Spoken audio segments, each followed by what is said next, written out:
Season 2 dropped with new mysteries and new threats. But if you were paying attention, you noticed something else. Some familiar faces from Nevermore just disappeared. Xavier Thorp, Yoko Tanaka, Divina, 3 characters who were part of Wednesday's world in Season 1, completely absent in Season 2. And here's the thing, each one left for completely different reasons. One exit was wrapped in controversy, one was the actress's choice, and one, nobody's talking about it at all. So let's break down what actually happened. Here's what the record shows, from official statements, cast interviews, and what's on screen. I'm Raphael CG, this is Wednesday Universe, let's break it down. Let's start with the one everyone noticed. Xavier Thorp didn't come back for Season 2. In the show, the explanation is straightforward. Principal Dort tells Wednesday in Episode 1 that Xavier transferred to Reichenbach Academy in Switzerland after his father pulled him, and his endowment, from Nevermore. Xavier was falsely accused of murder in Season 1, and Vincent Thorp decided his son needed a fresh start somewhere else. Wednesday's reaction? She asked in her trademark monotone, Xavier's not coming back this year? He's heading to Reichenbach Academy in Switzerland.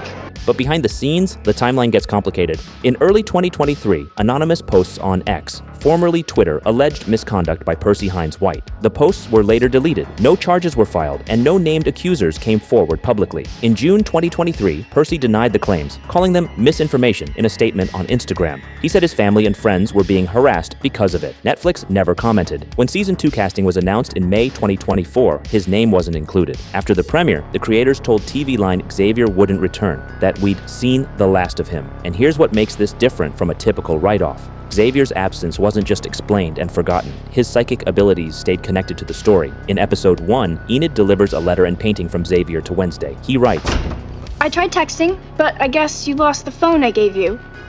Consider this my goodbye gift. The image suddenly flashed in my head. Don't ask me how I know or what it means, but it's connected to you, I'm sure. The painting shows a one-eyed crow perched on a gravestone holding a white flower. That image ties directly into the avian killer mystery and Wednesday's vision about Enid's death. Xavier's gone, but his powers are still part of the story. That's how they closed his arc, narratively complete even if the real-world circumstances were messy. Jenna Ortega, now an executive producer on Season 2, described Xavier's exit as a weird redirect, while reinforcing the show's move away from romance.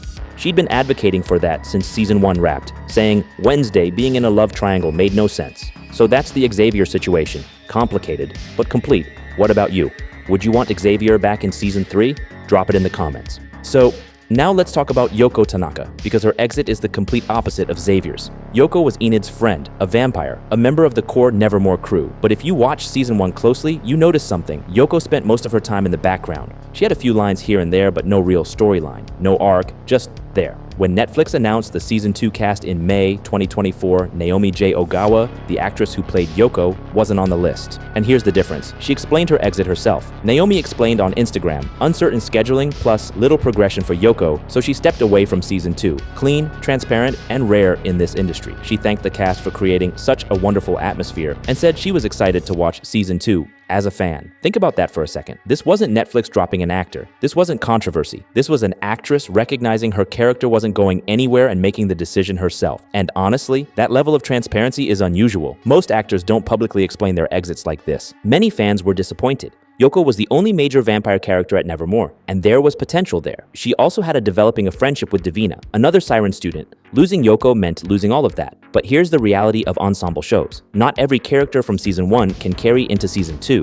Writers have to make choices, and when a character isn't central to the story, scheduling becomes a problem, and the actor themselves doesn't see a future for the role. Sometimes the cleanest exit is a mutual one. Yoko's departure was exactly that. And then there's Divina, played by Johnna Dias-Watson, appeared in all 8 episodes of Season 1. A siren, a member of the Nightshade Society, friends with Bianca, a quiet relationship brewing with Yoko. She was part of the world. Season 2, she's gone. And there's no official explanation from Netflix or the showrunners. Trades and cast announcements haven't addressed it. Even stranger, Kent, her brother in the show, is still there. Same family, same storyline. Kent's back, Divina's not, and no one says a word. Character credits confirm her presence in Season 1, but nothing in Season 2. No statement from Johnna, no production note, just silence. Now, The actress was cast in a recurring role for Prime Video's Motorheads in 2025. That could point to scheduling conflicts, but there's no on-record explanation. What makes her absence stand out is this. Both she and Yoko were part of a friendship subplot in Season 1. Both actresses are gone in Season 2. That's likely not a coincidence. It's a creative decision to close that thread entirely, but unlike Yoko's transparent exit, Divina simply vanished. No statement, no goodbye post, just silence. Still with me? Quick thing, if you're still watching, do me a favor and hit that like button. I know it sounds like a small thing, but it genuinely helps YouTube not bury these videos. 1 second, huge difference for the channel. So,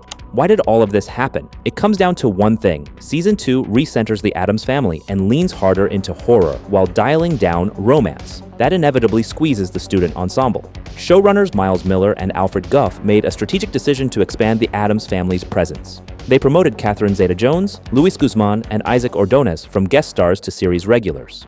For the first time, the Addams family came to Nevermore Academy. Miller explained it like this. Bringing the family to Nevermore felt like an obvious move in terms of another thorn in Wednesday's side, more conflict for that character, and the mother-daughter relationship between Wednesday and Morticia is really the central relationship this season. Season 1 was about Wednesday navigating a new world. Season 2 was about Wednesday confronting her family, her identity, and the legacy she's inherited. That shift meant less time for peripheral Nevermore students. Season 2 also brought in high-profile additions. Steve Buscemi as the new principal, Joanna Lumley, and others. With only 8 episodes and expanded family dynamics, something had to give. And what gave? Characters who weren't central to Wednesday's emotional arc. Jenna Ortega, now an executive producer, made it clear from the beginning that Season 2 would lean into the horror more and ditch any romantic love interest. She'd been vocal after Season 1 that Wednesday being in a love triangle made no sense. And maybe this directly affected who stayed and who left. The showrunner Al Gough told Parade, "We wanted to change up the storytelling in Season 2 a bit, which is to have mysteries, but not have it be one season-long whodunit. So we wanted to kind of have a satisfying conclusion, but then that just leads to more mystery." Miles Miller added, "Wednesday can't stand still. She has to have some emotional progression each season. It doesn't necessarily need to be articulated in a traditional way, or be something that she's even aware of. But there has to be some level of progression without diluting the iconicness of Wednesday." That progression required deepening core relationships, Wednesday and Enid, Wednesday and Morticia, not maintaining the broader ensemble from Season 1. Netflix also increased the budget for Season 2, but that didn't mean more characters. It meant investing more deeply in fewer relationships. Miller said, "The toy box got bigger." But a bigger toy box doesn't mean keeping all the old toys. It means choosing which ones matter most. The showrunners also talked about following their creative instincts over fan expectations. Miller told The Hollywood Reporter, "Most of the time, the audience adheres to what you think, but sometimes they can surprise you." This explains why beloved characters weren't retained simply because fans liked them. The story came first. The vision came first. Everything else was secondary. So where does that leave us? Xavier Thorp exited under complicated circumstances, written out as transferring abroad, but kept narratively alive through his painting. The creators haven't confirmed if we'll ever see him again. Yoko Tanaka didn't return for Season 2. According to reports, Naomi J. Ogawa said she decided to step away due to uncertain scheduling and limited progression for her character. Her transparency, rare in this industry, made the exit refreshingly honest. Divina just disappeared. No explanation, no statement. These exits reveal the complex reality of streaming television. Not every controversy has clear answers. Not every departure is forced. And sometimes, characters just fade away because the story moves on without them. Season 2's creative shift toward horror, family dynamics, and Wednesday's core relationships meant making hard choices. Some actors left voluntarily, some were quietly written out, and some simply weren't part of the new vision. So, what do you think? Drop your thoughts in the comments. And if you want every breakdown, every theory, every detail about Wednesday's universe, that video on your screen has it all. Click it. See you in a few seconds.